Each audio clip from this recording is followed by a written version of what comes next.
Welcome to Choice Classic Radio. Like us on Facebook, subscribe to us on YouTube, and help keep this show alive by donating at choiceclassicradio.com. For more of your favorite old-time radio shows, join us on our companion podcast, Choice Classic Radio Detectives, where we bring to you tales from the greatest detective shows the golden age of radio had to offer. And now, with 926 episodes from 1934 to 1955, we bring to you Lux Radio Theater. Hollywood, California, Monday, April 19th. The Lux Radio Theater presents Joey Brown, Helen Chandler, Roscoe Carnes, and William Frawley in Alibi Ike.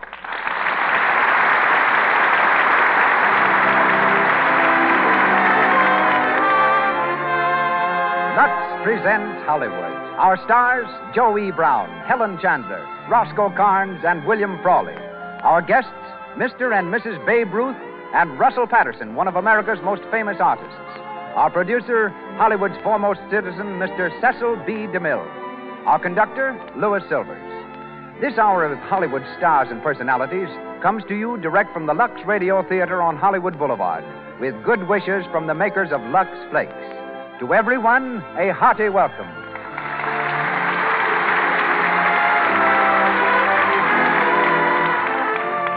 Before we start Alibi Ike, I have a tip for the ladies. You don't have to find alibis for Lux Flakes. From time to time, it seems to me I've heard women say, "This dress has never looked the same since I washed it." But I never heard them say that about Lux Flakes. As a matter of fact, I have a letter here about a dress that took first prize in a contest after it had been luxed 9 times. This friend in Massachusetts writes, "I made my 8-year-old daughter a dress of very sheer voile. After the dress had been worn and washed for the 9th time in Lux, I noticed a contest for sewing. Appearance of material was a big factor. My daughter's dress looked so good to me that I entered it in the contest. It won first prize. That was 2 years ago. The dress is still in use and looks splendid, thanks to Lux. When you have a Lux dress winning over brand new ones, that's something. It just goes to prove, as the makers of Lux Flakes have always said, that any material that is safe in water alone is safe in Lux. And now our producer, ladies and gentlemen, director of more than 60 pictures, discoverer of many stars, Mr. Cecil B. DeMille.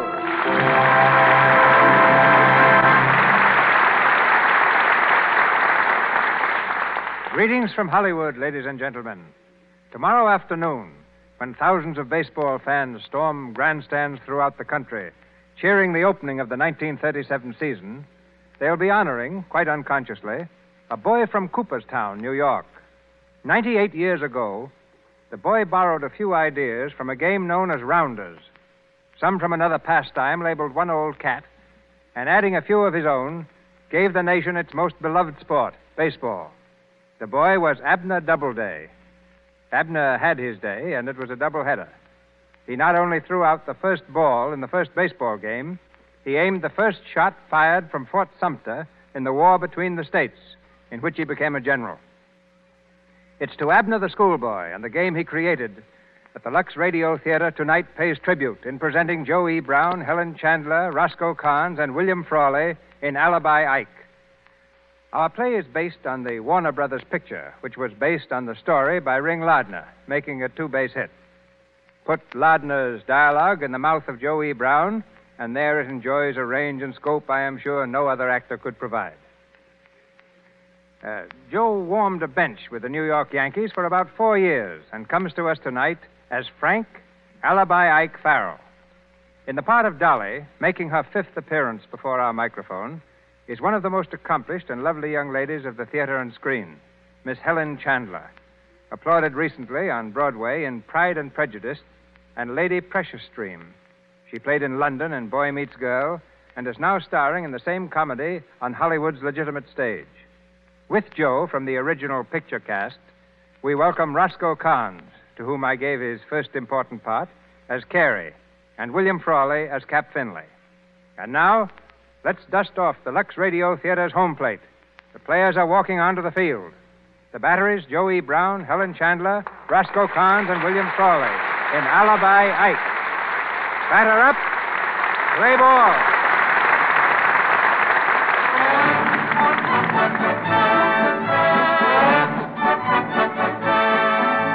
We go back a few weeks before the opening of the baseball season. Throughout the country is heard the old familiar thud of the ball in the glove, the sharp crack of the bat as a stinging grounder zips over the infield. In Winter Haven, Florida, the Chicago Cubs are preparing for the National League pennant race. Near the players' dugout, Cap Finley, the manager, is talking to the owner, who is optimistic about the team's prospects. All right, stick it right in there, Shorty. That's it, Mike. That's all right. Here you are.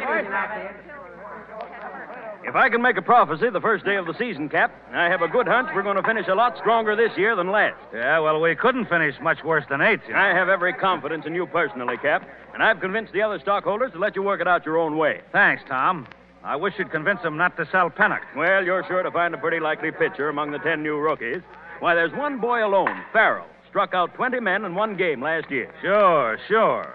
He was with the Holgate Terriers, wasn't he? Mm-hmm. But did they claim Lou Gehrig was playing against him in Holgate last year? I'll bet I'll have to ring a cowbell to get him off the field. Well, I'm pinning my hopes on this Farrell boy. If he's as good as they say he is... Well, wait till he shows up, Tom. That'll be time enough for prophecies. Telegram for you, Mr. Finley. Oh, thanks. Let's see it, Mike. I never had a telegram yet that wasn't, well, for the... What is it? Get this. It's from your White Hope, Farrell. Listen. Reporting today. Sorry I was late, but my calendar was wrong. What? Oh, his calendar was wrong. Now, there's an alibi for you. Maybe you can pin your hopes to that. Well, it doesn't sound very encouraging. It sounds to me like we're taking on a screwball. Well, try not to worry, Cap. It'll all turn out. I'll see you up at the hotel. Okay, Tom. All right, you guys, get going in there. Come on, Terry. Come on, Mac. Come on, get hustling in there. This ain't no junior prom, you know. What the? Hey, get that car out of here, will you? Get off the field, you bonehead. Get the...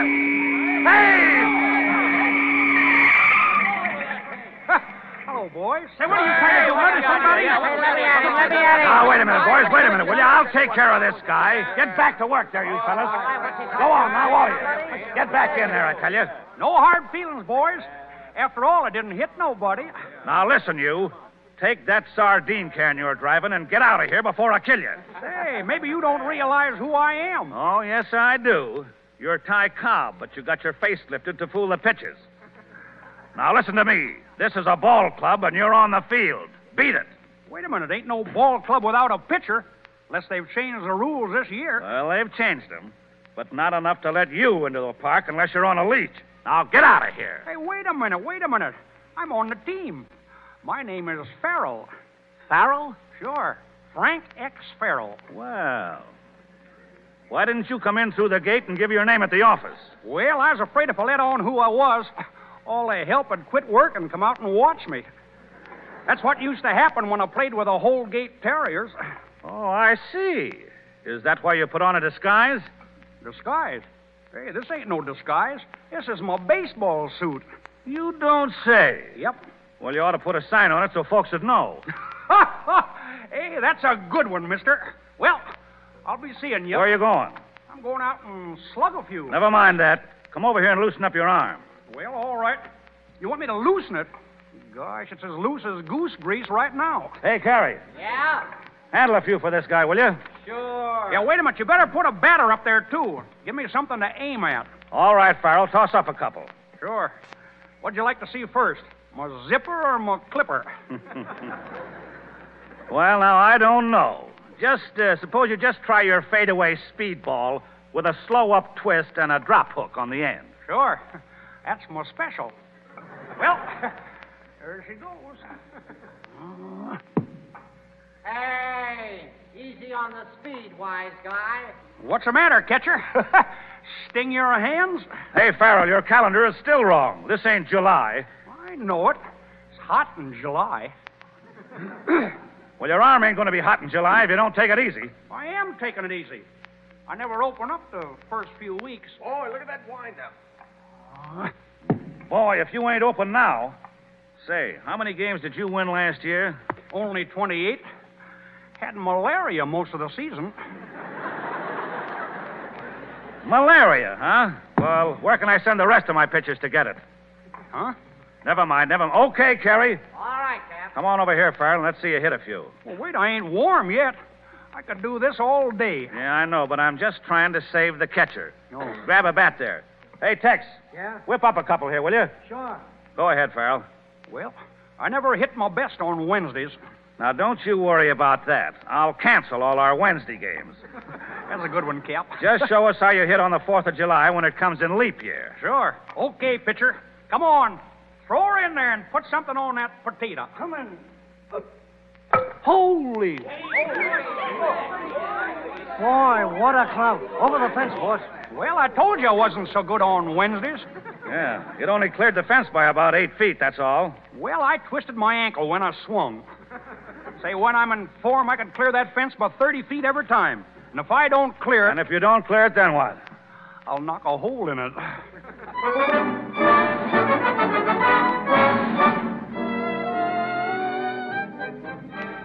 One moment, please. Hello, Winterhaven Hotel. I'll see if he's in. Hello. Paging, Mr. Sullivan. Paging, Mr. Blake. I tell you, Cap, this guy Farrell is the best rookie pitcher I ever saw. Why, he's terrific. That was only an exhibition game this afternoon, Tom. But he was good. Why, he struck out 12 men. Yeah. He looks good pitching strikes. But the first wild pitch he ever throws will cost us the game. Huh? What do you mean? The game will be called for darkness while he's still apologizing.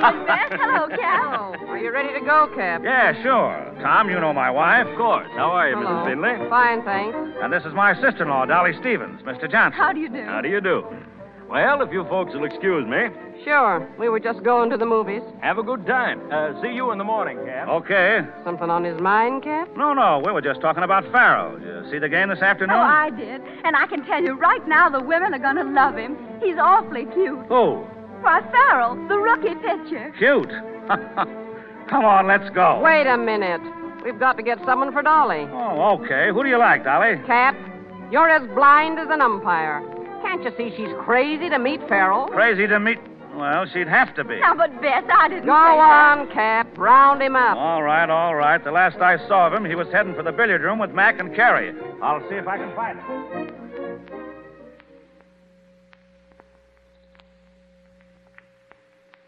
Well, that's a nice shot, Kerry. Yeah, now let me see now. The 11 ball in the side pocket. Say, Farrell, is it absolutely necessary for you to crack peanuts while I'm making a shot? Well, it's necessary for me to crack 'em if I want to eat 'em. But not while I'm making a shot. Well, all right. Go ahead, Mr. Carey. You don't bother me none. You missed, Kerry. Yeah. Well, who wouldn't miss a guy cracking peanuts? All right, your shot, Farrell. Well, let's see. What's the layout? Gosh, looks pretty impossible, don't it? Now, wait a minute. Call your shot. Gosh, I can't see so very good without my spectacles. Well, why don't you wear 'em then? Gosh, I never thought of that. There, that's a lot better. Let's see now. The 4 ball in the side pocket, the 8 in the corner, the 6 down on the end, and any others that happen to fall. What? You'll never make it. Well, a man can only try. Holy smoke. 5 balls in one shot. Is that all? This stick must be crooked. Say, I'd use a hockey stick if I could make shots like that. Well, I quit. I'm not playing with no champion. Now, wait a minute, Kerry. Wait a minute. Hey, let me see those spectacles of yours, Farrell. Sure. Here you are. I thought so. There ain't even any glass in them. I know it. I had to take the glass out on account it hurt my eyes. Guess I'll put this cue back in the rack. He'd like to go to bed, but he can't think up an excuse. Well, guess I'll say goodnight, boys. I ain't sleepy, but I got some gravel in my shoes, and it's just killing my feet. I should think they'd take them gravel pits out of the billiard room. Hey, that's a good one, Mr. Carey. Hey, Farrell. Yeah, Cap. Come here, will you? Sure. Good night, fellas. Yeah, good night. Good night. Oh, boy. That guy is the original Alibi Ike. Yeah, he's got an alibi no matter what he does, good or bad. Yeah, but at that, he ought to make us a good man, Kerry. Yeah, unless that gravel in his shoes brings back his malaria and throws his eyes out of focus so he can't read the calendar and find the home plate.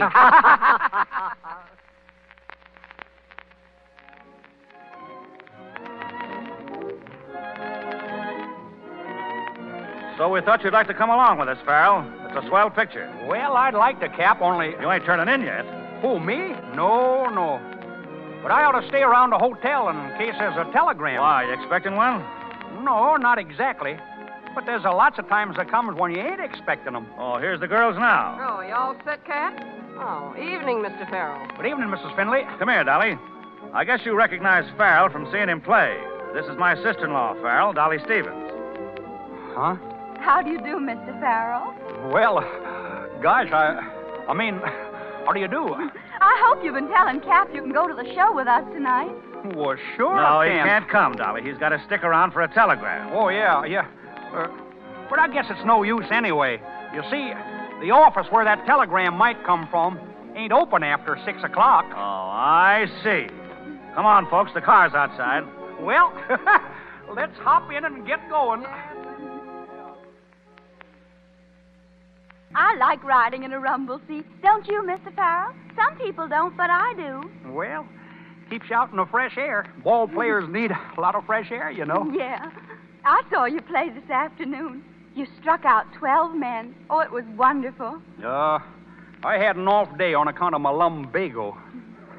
Say, if I'd known you was watching, I'd have struck 'em all out. Would you really? Sure. I was just taking it easy because it was an exhibition game. Oh, now you're just being modest. No, I ain't modest. Only I don't never brag. Because if a guy's really got the stuff, he don't have to brag. Uh-huh. I guess that's right. Say, are you going to be around much? I mean, well, are you going to be around much? Well, I'm staying for another week or so. Oh, gosh, that's swell. Then maybe I can be seeing you around, around the hotel.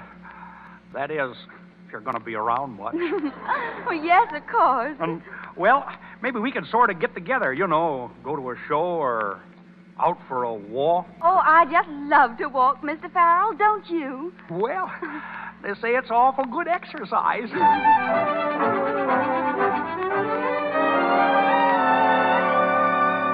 Mr. Short, paging Mr. Deaver. Your deal, Mac. Yeah. Oh, hey, Carrie. Carrie, look who's coming across the lobby. Alibi Ike himself. I'll bet he's got another date with the Cap's sister-in-law. Yeah. Hiya there, Ike. Oh, hello, fellas. Where you going, Ike? Oh, no place special. Just out.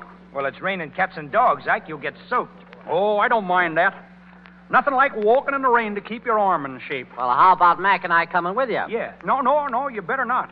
You fellas might get a cold. Oh, Francis, I'm ready to go if you are, Francis. Oh, yeah, sure. Well, so long, boys. This way, Miss Stevens. All right, Francis. Did you get that? Francis. He's alibied himself out of his name.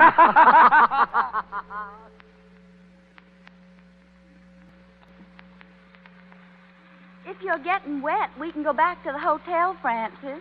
Gosh, no. I like sitting in the rain. With you. The park is kind of deserted. Sure. That's why I like it. Yeah, I like it, too. Do you? No kidding? Yes, Francis. Oh, gee, I wish... What? I wish you wasn't going north tomorrow. Oh. Yeah, but the team's leaving in a few days, too. You know you're crazy for the season to begin. Oh, I do hope the team does well, Francis. Cap's whole future depends on this season. Oh, Cap ought to stop worrying. I feel fine. I just can't wait to read about your winning that opening game. Yeah, but you won't be there to see it. No. Oh, I hate going home and leaving... leaving the club. You'll write to me, won't you? Right? Oh, sure. But gee, Dolly, I wish I could tell you. What, Francis? Well, how much How much you what? Well, how much I... Why, Francis, you're getting a cold. No. I ain't... Oh, come on, Francis. We've got to get back to the hotel. Well, I guess maybe we got to go back. I'd hate to ruin the team's chances by getting sick.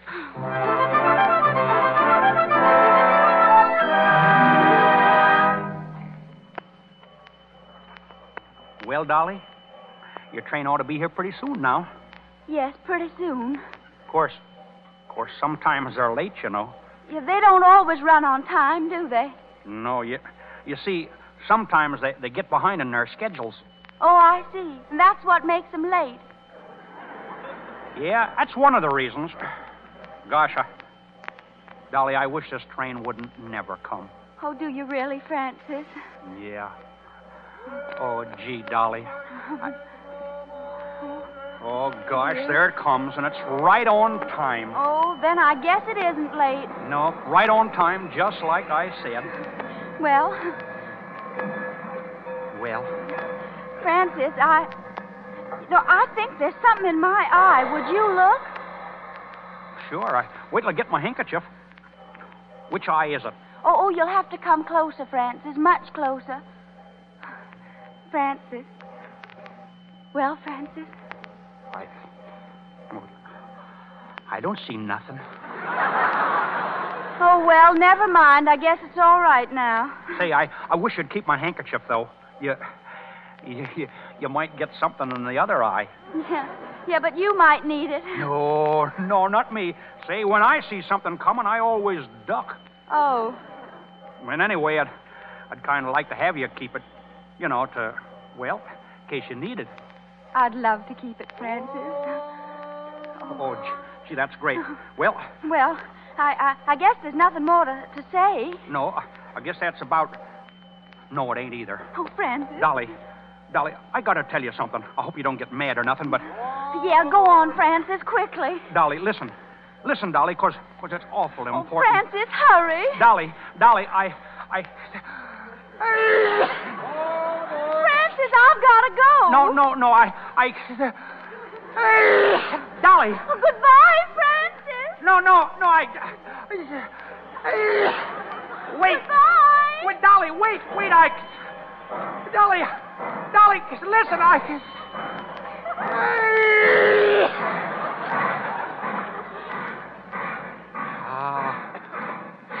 shucks.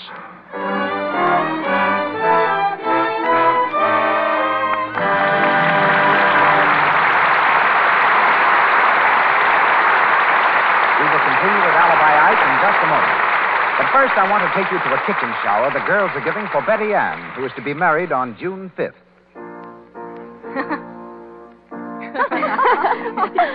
You girls are perfect darlings to give me all these grand shiny pans and things. Oh, look. There's still a package you haven't opened. So there is. Why, it's a big box of Lux Flakes.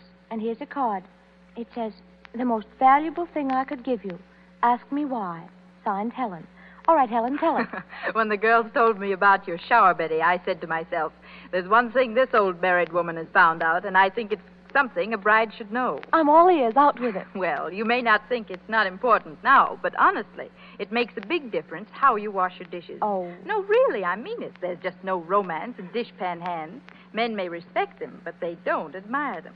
So, my advice to you is to steer clear of kitchen soaps for dishes. I found them very drying. Sooner or later, they give you dishpan hands.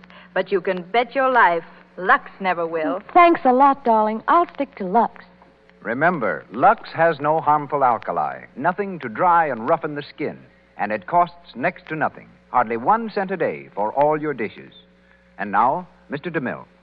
On with the story of Alibi Ike, starring Joe E. Brown, Helen Chandler, Roscoe Carnes, and William Frawley.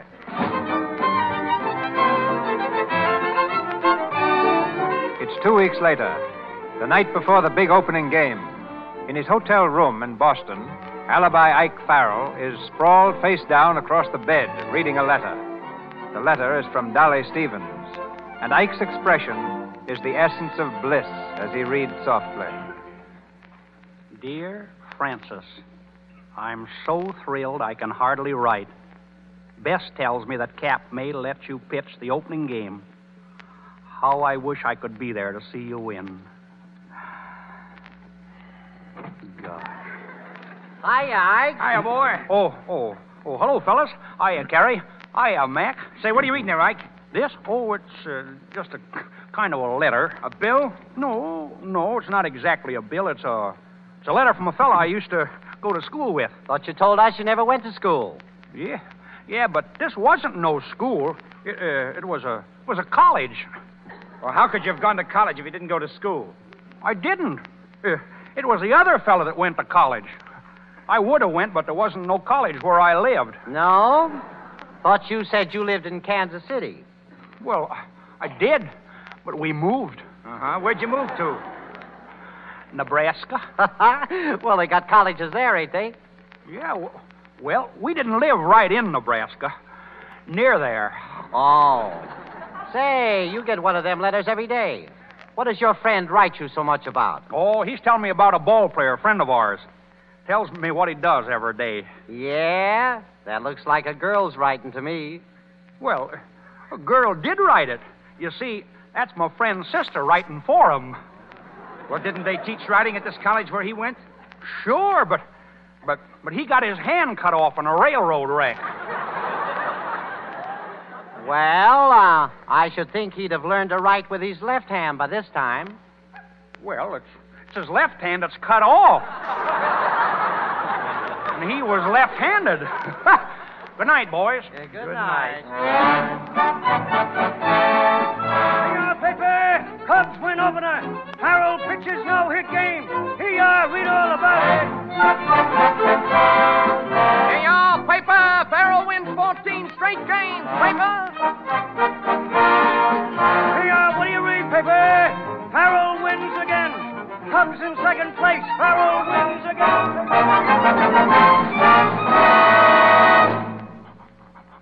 And so you see, Dolly, the Cubs and me has practically cinched the pennant. Almost. Period. Next 2 weeks, we'll tell story, and as I will pitch 2 times in next 2 weeks, all is over but shouting. Semicola. Yeah, who is it? Come in. Good evening, Mr. Farrell. Hiya. My name's Crawford. You don't know me, Mr. Farrell, but I'd go through fire and water to shake hands with you. Oh, you don't have to go to all that trouble. I'm glad to shake hands with you. Well, thanks.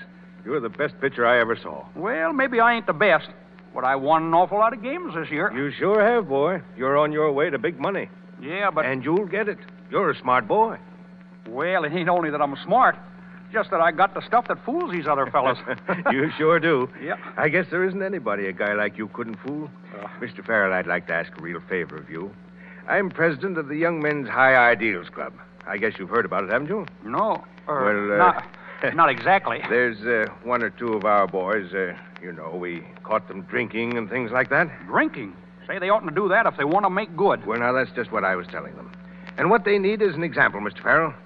I want you to come over and meet them tonight and tell them some of the secrets of your success. Well, mister, it's getting kind of late. Yes, I know, but we're having a special night. In your honor, we're going to let the boys stay up until 10:30 if you'll just come and talk to them. Well, okay, mister. I don't like to stay up late myself, but if it's to do good, I'm with you. Oh, Come on, I knew I could count on you, Mr. Farrell. I've got my car right downstairs. Get my hat here.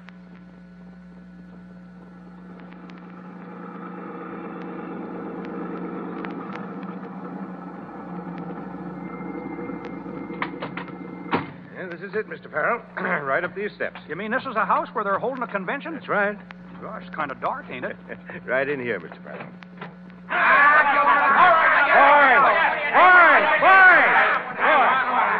What did I tell you boys about smoking and drinking in my absence? Now put those bottles away and douse those cigarettes. And don't let this happen again. Okay, Chief. Come on out with the butts, you mug. Come on out with them. That's all right. Bust somebody in the snoot. Hey, wait a minute, boys. Your president is right. Where would I have been today if I'd have smoked? I give up. Where? Quiet, Muggsy.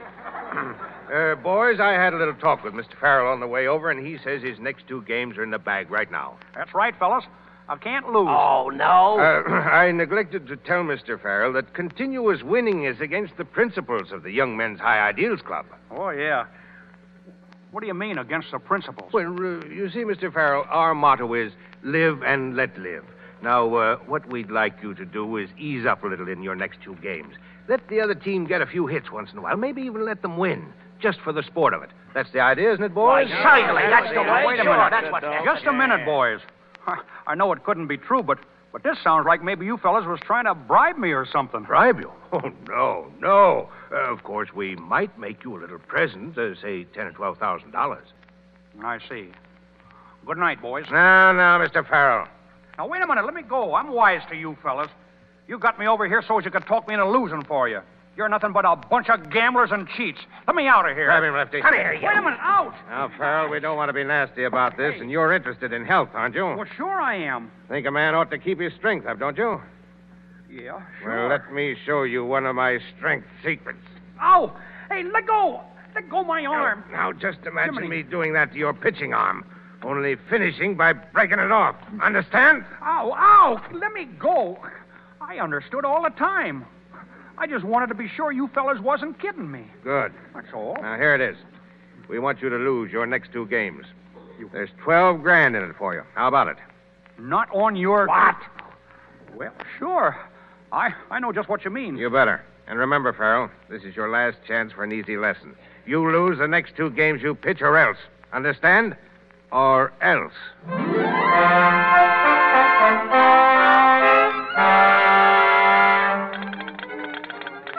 Telegram to Mr. Frank Farrell, Hotel Continental, Boston, Massachusetts. Dear Francis, arriving tonight to watch you win your next 2 games. Thrilled at thought of seeing you again. Signed, Dolly.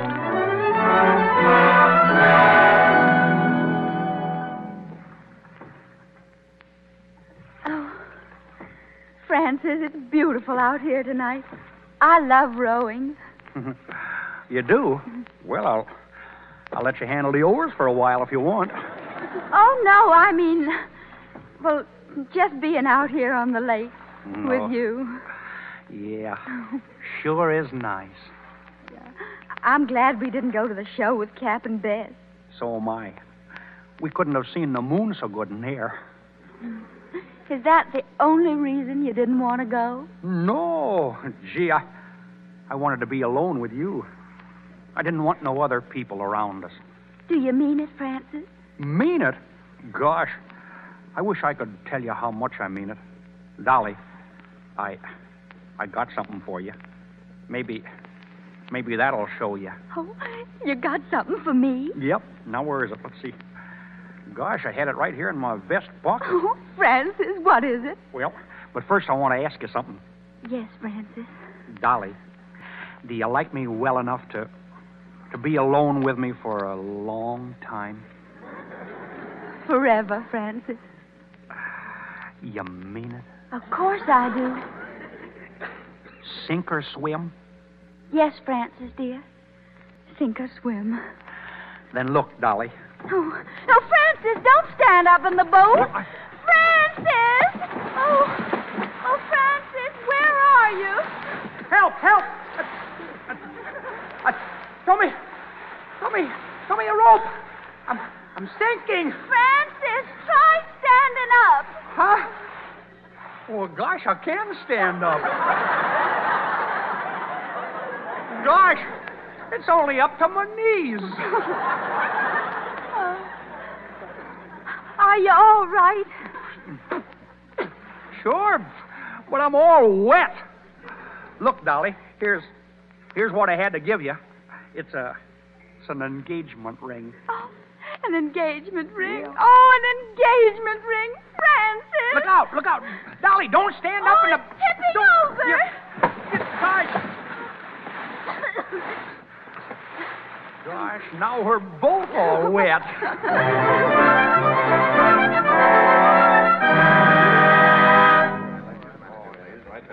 Hello, Hotel Continental. One moment, please. Hello, Hotel Continental.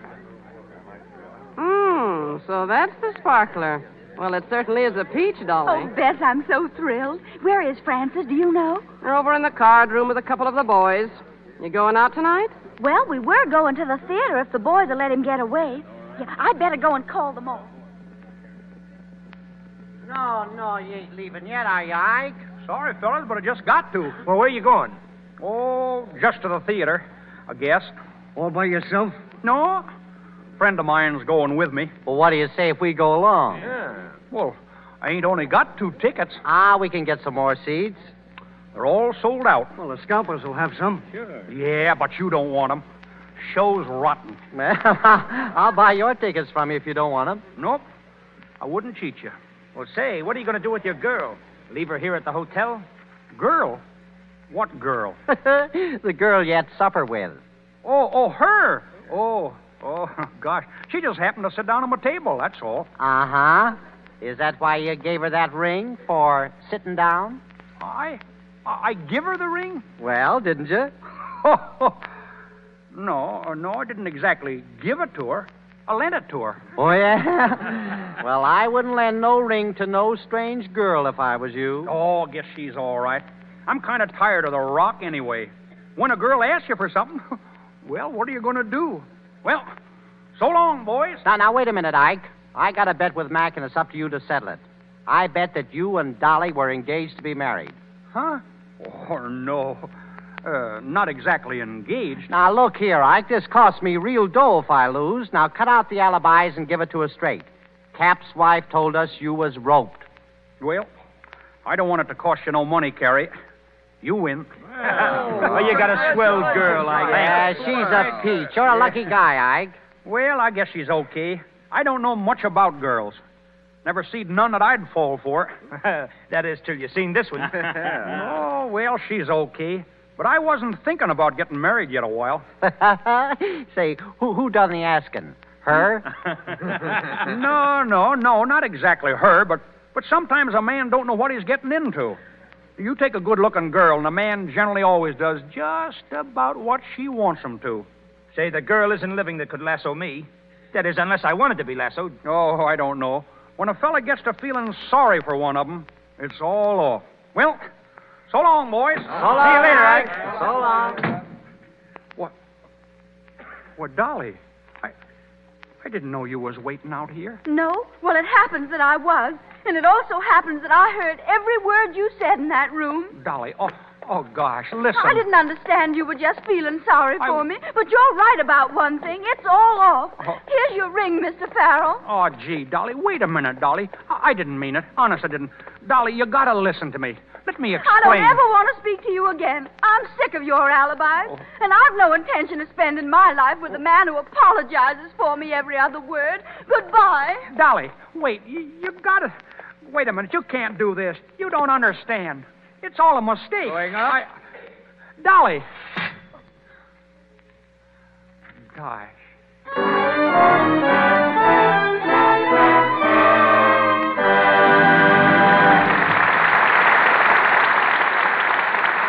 Identification. This is the Columbia Broadcasting System. This is KNX, Los Angeles, the voice of Hollywood.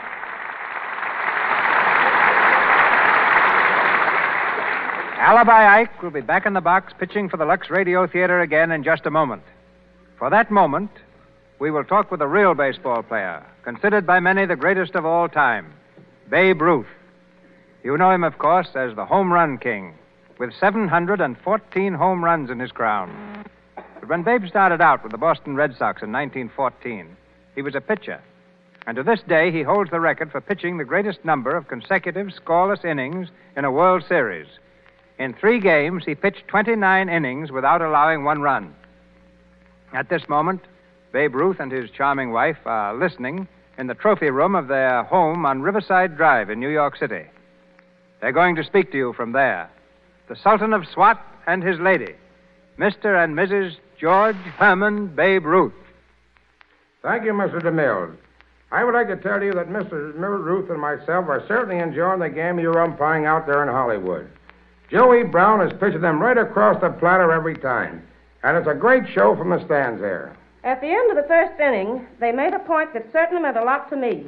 That was when they talked about Lux Flakes. I've used them for years to cut down on runs. Not the home runs that Babe Ruth hits either. I mean the stocking runs that hit me. Ah, that's right, Claire. I saw a box of Lux on the kitchen shelf last night. Were you in the kitchen dieting again? No. I didn't even go near the icebox. I was looking for the sport page of the paper you threw out. You see, we're getting into baseball season very fast here. According to my scores today, my prediction of the last 3 or 4 days are showing that we're going to have a great season with plenty of thrills. Philadelphia Nationals beat the Boston Bees in the first game today. They played 11 innings and won by 2-1. And in the second game, they won by 1-0. The Athletics beat the Senators 4-3, imagine, in 11 innings. Babe, if you're going to tell them who is going to win the pennant, I'm through. Well, I might be through myself. Suppose you tell them. Well, on his radio program the other night, I heard Babe Ruth say the Cardinals would win it in the National League and the Yanks in the American. But I noticed he made no predictions on his golf game. Have you heard anyone predict a golf game right? I've been playing golf for several years. I think it's a great idea for a ball player to have two sports. But even if he has two, don't try to combine them. But when you're playing baseball, stick to baseball. But on the off season, I think golf is a great conditioner for your legs. That may be true, dear, but very often I've heard you come off the golf course saying, baseball certainly is a great game. All right, Clara, you win. Good night, Mr. DeMille, and thank you for letting us play on your league program tonight. I think if anyone deserves the pennant, it's the Lux Radio Theater League. Good night.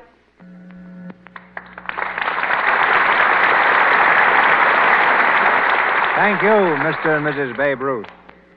We're back in Hollywood now with Joe E. Brown, Helen Chandler, Roscoe Kahns, and William Frawley in Alibi Ike.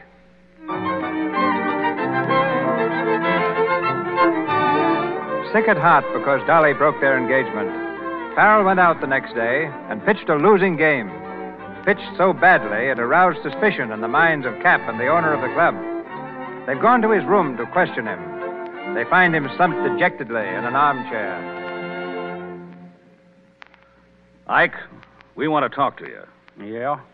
Well, I don't want to talk to you. Now, just a minute, son. Don't you feel well? Yeah, I feel all right. Well, is there anything we can do? Yeah, you can get out of here and let me alone. You know, Farrell, that was a pretty bad game you pitched today. Looked like you weren't even trying. What do you mean I wasn't trying? I'd answer that door if I were you. I was just going to. Well, what do you want? The chief told me to give you this envelope. Hmm? You'll catch on when you open it. So long, kid. Who was that, Farrell? Well, I don't know. Never seen him before. Brought me a letter. Well, he didn't look like a postman to me. Why don't you open it? All right, I will. Gosh, it's getting so a fella can't even open his mail in private. Hey, what's this? I'll tell you what it is, Mr. Farrell. It's a roll of greenbacks. Let me see that. Look, Tom, a half a dozen $1,000 bills. A half dozen $1,000 bills. What? Say, that's $6,000, ain't it? Yeah, and there seems to be a little note attached to it. Listen to this, Cap. Nice going, kid. Keep up the good work. How do you like that? What about it, Farrell? Oh, I don't know nothing about it. Gosh. Say, they must have thought that I was losing that game on purpose for them. Who sent this? Oh, I don't know. I can't remember his name. Oh, you can't. Farrell, I never thought you'd do a dirty trick like this. Say, you don't think I threw the game? No, this is just a coincidence. Why, if it wasn't for the scandal, I'd let you explain it to the judge. Wait a minute. Say, I wouldn't throw a game if my mother was playing on the other side. You won't have a chance in this club. Pack your things and get out. And if you ever put on a baseball suit again, I'll put stripes on it for you. You mean I'm canned? Yeah, and it starts right now. All right, then let it start. A couple of fine fellas you are. When I was winning, you thought I was a hero. And then the first time I lose a game in 2 months, you come around claiming I'm a crook. Well, you can keep your ball club. I'm through with you for good. Now get out of here. Get out of here and let me pack my suitcase.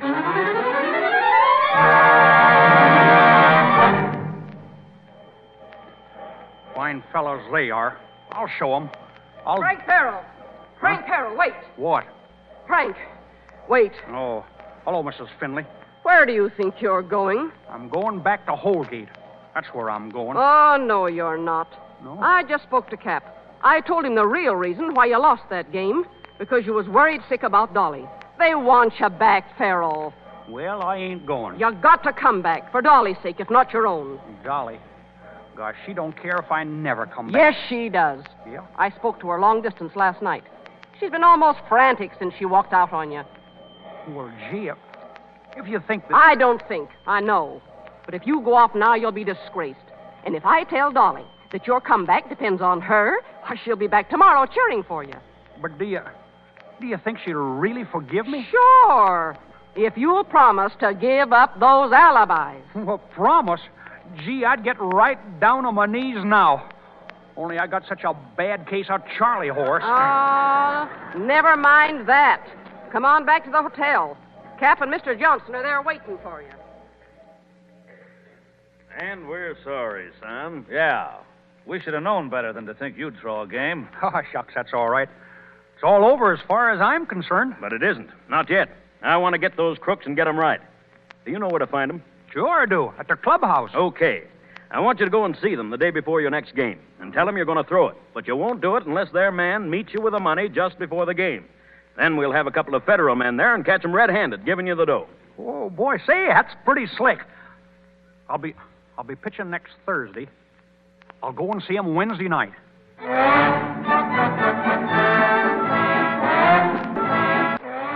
Get this straight, Farrell.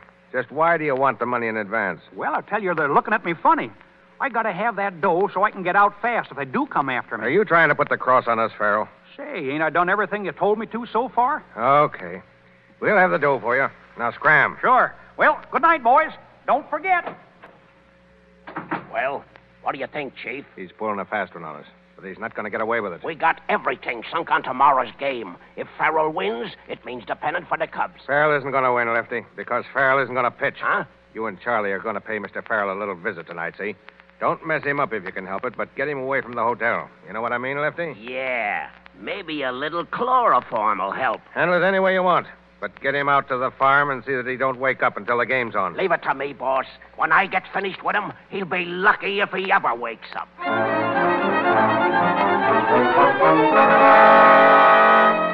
Here, paper. Farrell disappears. Ace Cup pitcher disappears on the big game. Read all about it, paper. But I tell you, Beth, something has happened to him. Yeah? Well, something else will happen to him if he doesn't show up for the game. Oh, game. All you think about is the game. What worries me is Francis. Oh, now calm yourself, Dolly. He'll be all right. He'll probably show up at the last minute with an alibi. Oh, but he isn't all right. He'd never do a thing like this. Oh, if I only knew where he was. Come on. It's almost time for the game. Yes, sir, folks, it's a great game. At the end of the fourth inning, the Cubs are trailing the Giants by 1 run.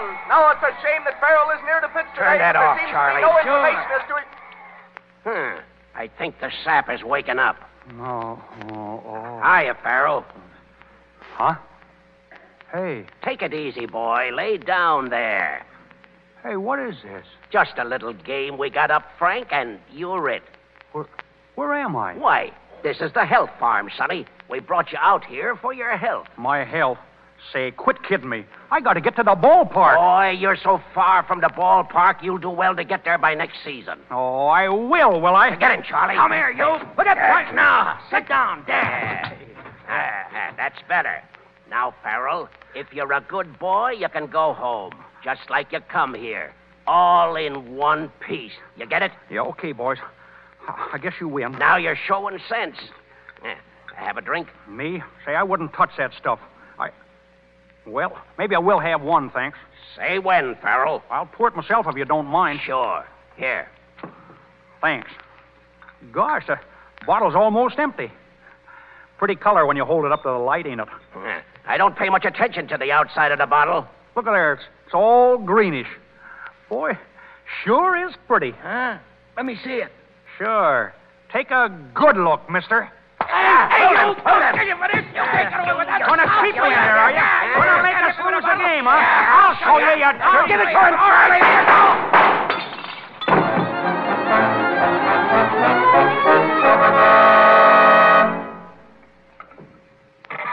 What a game, what a game. It's the last half of the ninth inning, folks, and the Cubs are at bat. There's 2 runs behind and there's 2 out, but there's a man on second, and that crowd down there is going mad.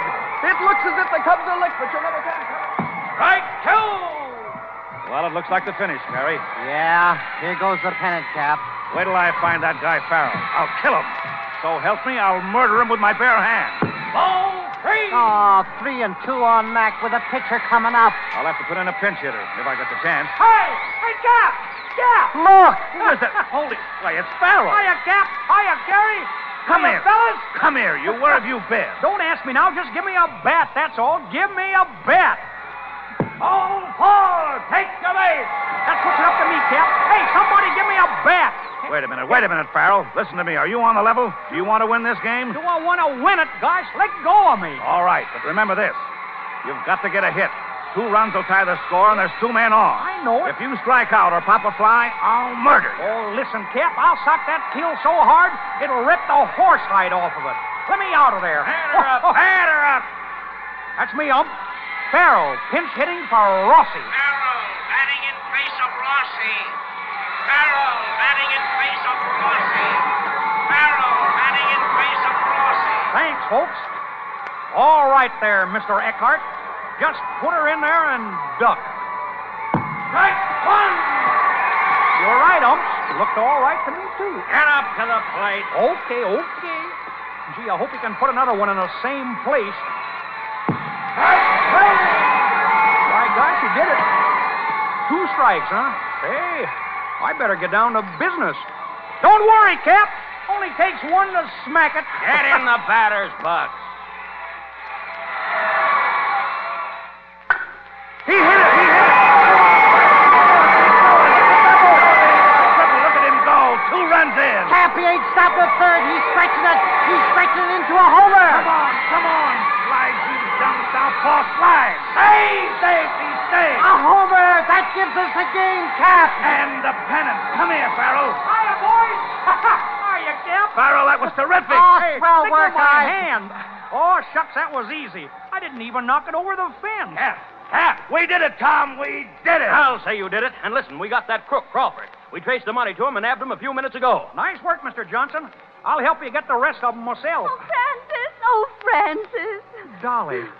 Oh, gosh, you come back. Of course I did. And oh, Francis, I was so worried about you, but you're safe, aren't you, darling? Safe? Say, I was safe a mile. And Dolly, if you'll stick by me, I'll be a new guy. From now on, I'll change completely. Honest, I will. Oh, Francis, of course I'll stick by you. And the engagement is on again? Oh, yes, Francis. Oh, gosh. Dolly, I'll never alibi myself again as long as I live. Hey, let us through here. Hey, Farrell, give us a story for the paper, will you?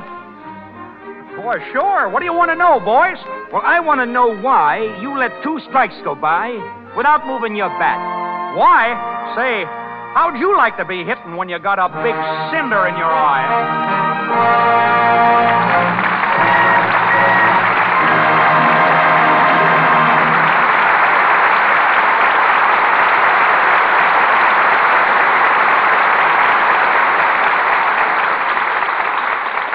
The game's over and won, but we play an extra inning a little later with Joe E. Brown and Helen Chandler. When Paramount Studios decided to make a picture called Artists and Models, they enlisted the services of one of the country's most versatile illustrators, Russell Patterson, creator with John Hill, Jr., of the famous flapper type. You've seen his drawings many times in our leading publications. But his talents go much further than the drawing board. He's created stage sets, costumes, men's styles, industrial designs, pioneered in plastic photography, and is largely responsible for the current popularity of puppet shows. Ladies and gentlemen, Russell Patterson.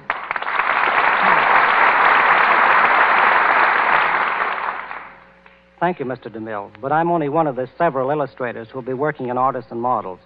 By that, I mean you'll actually see on the screen James Montgomery Flagg, John Legata, McClellan Barkley, Arthur William Brown, Jefferson McEmer, and Rube Goldberg. A fine group of artists, but what about the models? Well, it's difficult to find perfect models even in Hollywood. Since we started our search for beauty, Mr. Ruel Walsh, the director, Mr. Louis Gensler, the producer, and Mr. Leroy Prinz, the dance director of Artists and Models, saw more than 1,000 girls. We wanted about 100 of the most beautiful models.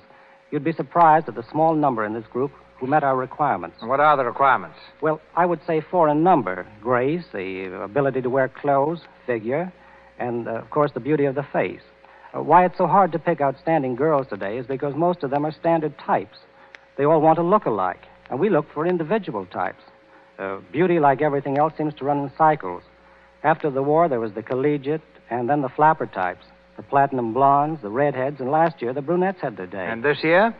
Oh, I would say the smooth-haired, dark, natural blonde with blue eyes and sunburned skin. I think she's the typical American girl of 1937. Since you preach individuality, I suppose you'd hesitate to tell the girls in our radio audience what kinds of clothes to wear. Well, that's like a doctor trying to cure a patient without knowing the ailment. I would recommend the best fashion magazines and to follow the best-dressed picture stars. and above all, as much of one's own personality as possible. I can safely say that whatever they wear, women will keep on caring for their clothes in the most effective, economical way there is, with Lux Flakes. Lux is the safest, surest wardrobe care I know of, and that's why we're using it in orders and models. Thank you, Mr. DeMille. Thank you, Miss Patterson.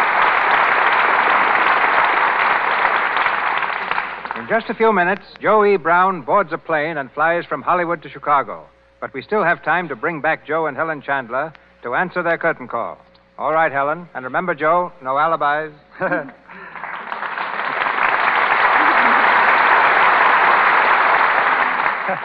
Thanks, CB. Of course, I'm not in very good voice. Beginning already? Now what's the matter? Did the play take it out of you? Play? Gosh, no, but I've got to protect my voice for tomorrow. Didn't you hear, Mr. DeMille? Joe's going to Chicago to become a radio announcer. He's describing the game there tomorrow between the Pittsburgh Pirates and the Chicago Cubs. Helen, it's nothing at all. Nothing at all. How long are you going to be a sports commentator, Joe? Oh, about a month, I guess. Unless I find that I've bit off more than I can chew. I'd say that was impossible. Huh? Cut it out, will you? No, CB. Joe, I think it'd be awfully nice if you'd say something about our product. Product? What product? You don't know what our product is?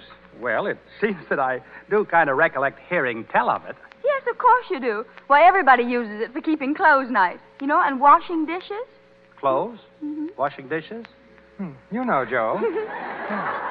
You know, it comes in a box. You get it at the grocery store. Big letters on it. L-U-X. L-U-X. Now tell me. Oh, Lux, sure. Well, why didn't you say so in the first place instead of beating around the bush? Guys, our house is just about filled with Lux. I say, those flakes are a home run in the ninth inning with 2 out and the bases loaded. Of course, I don't do the washing, but it seems to me No, that's enough. That's enough. Don't spoil it. Joe, I understand you're a sports writer, too. Yes. I'm writing a column for the Los Angeles Examiner. They picked the craziest name for my column, though. They call it Saying a Mouthful. Gosh, that don't seem to fit me. Not if it's only a column, Joe. Oh, you too, huh? Yeah, it ought to be a full page. Oh, I see. And Helen, just before I kiss you before we say Dolly, guys, there I'm all confused. Before I walk off the field, I want to wish a speedy recovery to one of baseball's immortals, now in Lakeside Hospital, Cleveland. He was banged up pretty badly in an accident the other day, and I know that you all join me in wishing the best to a great sportsman, our friend Tris Speaker. And now, CB and everyone, including you, Helen, goodbye. Goodbye, thank you. Goodbye, Alibi.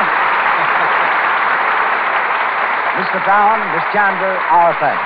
Ladies and gentlemen, this is your announcer, Melville Ruick. The program arranged for you next Monday night will be revealed in a moment by Mr. DeMille. Tonight's cast included Wally Mayer as Mac, Leora Thatcher as Bess Finley, Cy Kendall as Crawford, Lou Merrill as club owner, Joe Franz as Lefty, Charles Emerson as reporter, Frank Nelson as radio announcer, Ross Forrester as Tex, Ingeborg Dillish as telephone operator, and Marion Dennis as telephone girl. Joe E. Brown appeared through courtesy of David L. Lowe Productions, Louis Silvers, 20th Century Fox, where he was in charge of music for the new film That I May Live. Mr. DeMille, Mr. Carnes, and Mr. Frawley, Paramount. Mr. Frawley's new picture is High, Wide, and Handsome, and Mr. Carnes, Night of Mystery. Just a reminder, as you know, many localities switch to daylight saving time next Sunday. If you are not affected by daylight saving time, this program will come to you 1 hour earlier, beginning next Monday night. And here's Mr. DeMille. Next Monday night, the Lux Radio Theater brings you 2 of the most outstanding personalities Hollywood has ever given the world, Robert Taylor and Irene Dunn.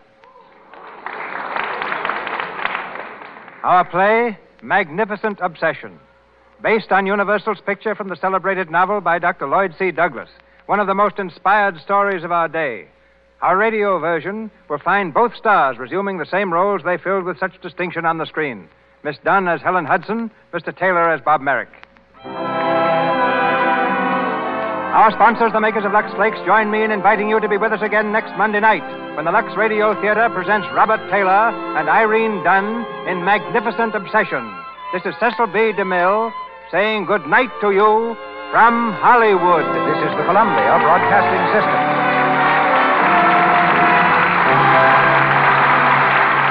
KNX, the Columbia Station, Los Angeles. That concludes today's episode. We'd like to thank you and remind you to donate at choiceclassicradio.com. Remember, your donations make episodes like this possible.